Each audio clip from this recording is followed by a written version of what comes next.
Today I'm going to take my dogs for a swim while I talk about why swimming is so healthy. I'm also going to talk about the cons, and I'm going to talk about what to do if you have a dog that is not really happy about water.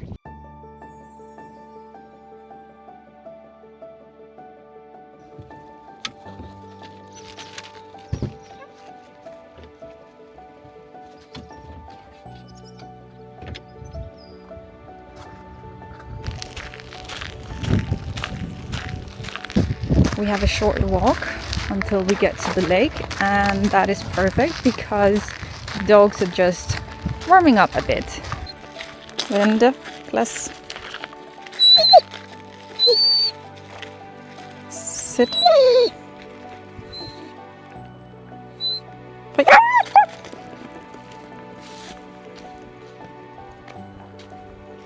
As you can see, Kovu is very happy about the water, so I always train a little bit of obedience before I release him.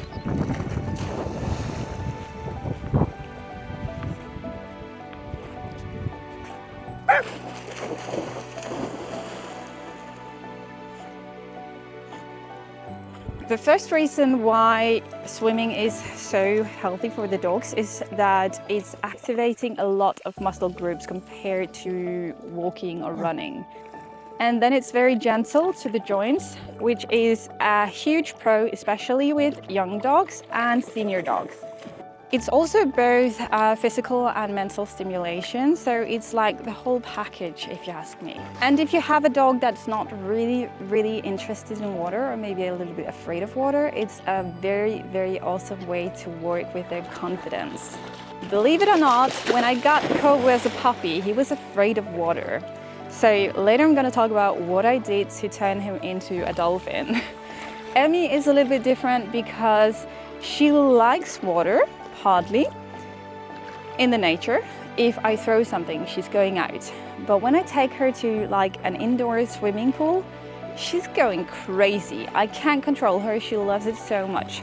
I don't know if it's about the setup, or if it's about the association, or if it's about the temperature.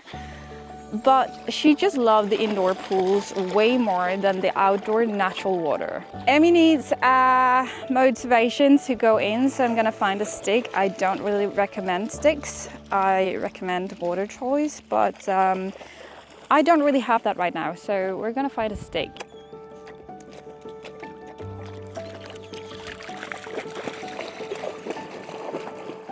TikTP.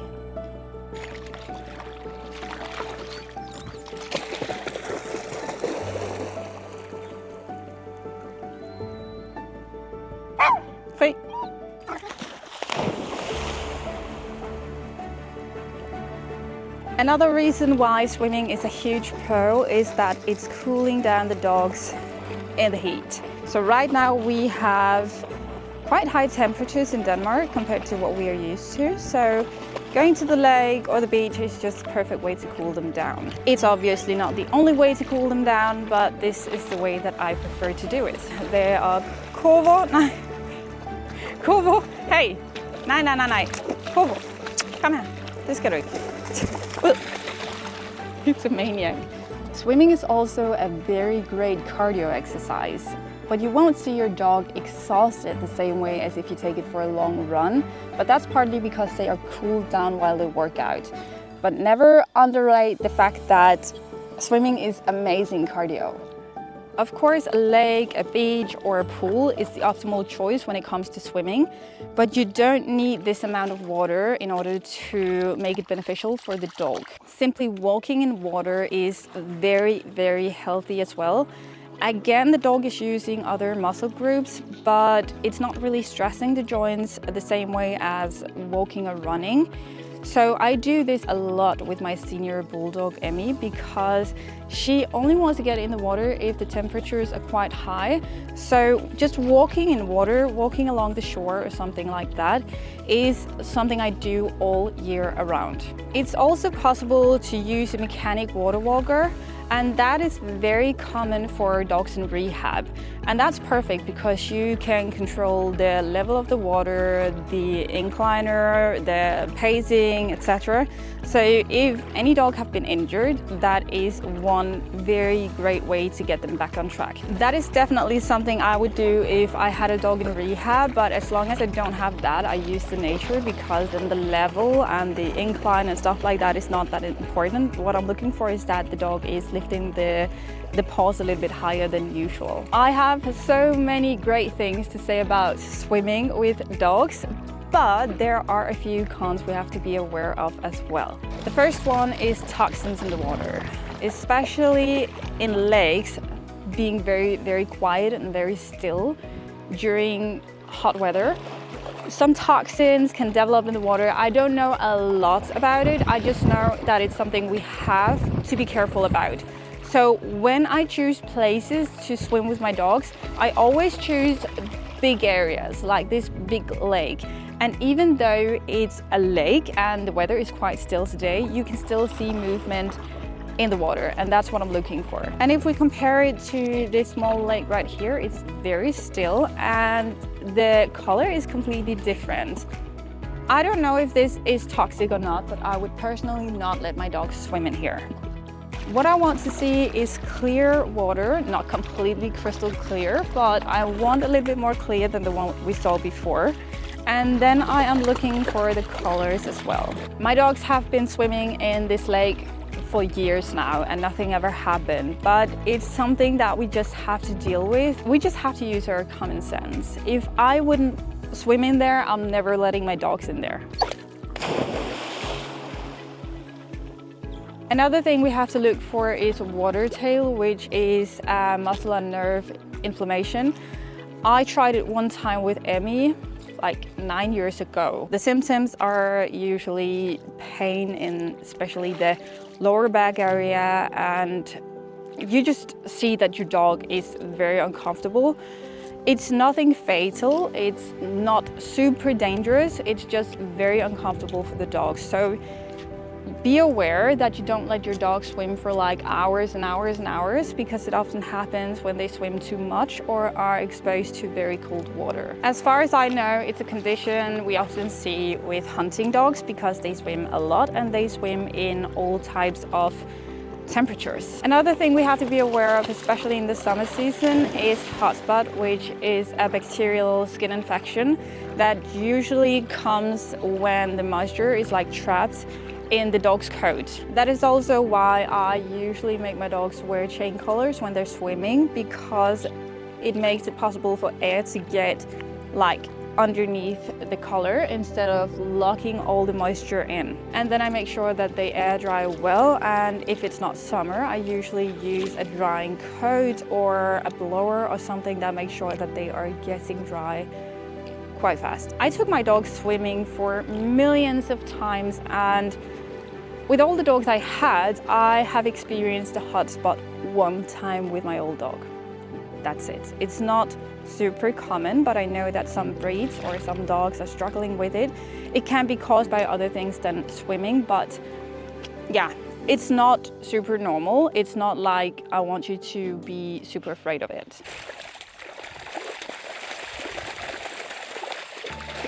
Depending on the country and area, there is some animals and insects you have to be aware of, but I just knows what happens in my area, and there is not a lot of things to be cautious about, but it's a little bit different at the beach. At the beach in Denmark, we have certain kinds of jellyfish that are super toxic to the dogs if they eat them. So I always check the sand and the water before I let my dogs go in. Again, I cannot never fully guarantee that nothing happens, but it's a risk that I need to take if I want to give my dog this life. Also, keep an eye on if your dog is drinking the water, because if you have a dog that's drinking the water, salty water is not the best option. So in this case, I would go for freshwater lakes. It can be quite dangerous if they drink too much salt water. The only thing I really can do is to look up what to do in case of an emergency. So if something happens, I know what to do. The last thing I'm always aware of is the temperature in the water and the air. I don't have any specific rules or numbers that I follow, but I personally don't want my dogs to go for swims if it's extremely cold because I'm afraid that they will cramp. I don't know if this is a thing, it's just a feeling I have. I don't feel safe doing it, so I don't. Natural water walking is something we do all year around, no matter the temperature. Bye. But let's talk about what to do if you have a dog that does not naturally love the water. Personally, I never had a dog that just jumped into the water and loved it from day one. I had to condition them to the water first. What we often do is that we take our dogs to the water, and if they like the water, we label them as water dogs, and if they don't like the water, we label them as not interested in the water. But there are so many things you can do if your dog is somehow not interested in the water. The first thing we need to do is to think about the associations. So usually when we take our dog to the water for the first time, it's a little bit overwhelming. And even though water is natural, they never tried it before. So maybe they're a little bit stressed, and that's okay. So what I would start by doing is to change the association with the environment, not necessarily the water, but the environment around the water. So what I did with Kovu was to bring his favorite toys to the beach. I didn't put him in the water, I didn't get any close to the water. I just wanted him to associate the beach as a nice environment before pushing any limits. And then I used another dog to lure him into the water. So one of my dogs liked the water by this time, so I was playing fetch with him, and Kovu was super interested. He was not brave enough to go into the water, but just watching the other dog going into the water and getting back was a good help. Another nice method is to go in there with them. So if you go first, there is a bigger chance that your dog will follow, so encourage it and support it. If you just stand on the shore and throw something the dog doesn't really like, or somehow doesn't really work up the courage to get in, it's just going to be a conflict, it's just going to be frustration. But if you go in there with them and the dog is trusting you, there is a way better chance that the dog will take the step and actually go into the water. And then I really recommend that you try out different kinds of water. So if your dog doesn't like the water on the beach, maybe it's because it doesn't like the waves. So yeah, just try out different areas to see if there is a difference in your dog's behavior. A common reason why dogs doesn't like to swim is because they don't know how to. So if your dog didn't fully figure out the technique yet, give them a swimming vest or a life jacket or something that can help them not get the feeling of drowning. When a dog is entering like the deeper water and they have no connection with the ground anymore, they are usually panicking the first couple of times. Some are natural swimmers and that's great, but some dogs really need help. I needed help with Emmy. She was wearing a life jacket the first many times she was swimming because she was very, very vertical when she was swimming, so it wasn't really healthy for her because she did it all wrong. She wasn't afraid of it, but she needed help. And there is a technique, I've never used it myself, but to slowly just put a life vest on the dog and place it in the water. So it pretty much forces the dog to make the movements. And what often happens is that if you make sure that they get a great, safe and nice experience, they will associate the water with something that is not dangerous. But if you do this wrong, there is a risk that your dog will be afraid of water forever. But sometimes they have such a hard time making like the first step that you have to take this first step for them. But I will say it's all about balance. If I can see that the dog really, really wants to, there is a chance I would use this technique. But if I see that the dog is super afraid and nowhere near making the decision on their own, I would never do that. Also try to decrease your expectations because of course we want the dog to go into the water and like it and swim. But sometimes just touching water or being around water is the first step to that.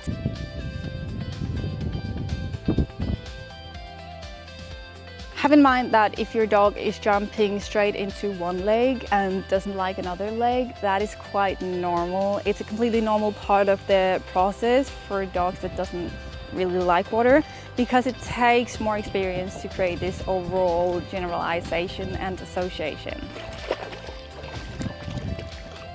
But now I will enjoy that my dogs are having such a good time, and I will list all of the pros and cons about swimming in the description. And if you have any questions, don't hesitate to ask in the comment section. Bye.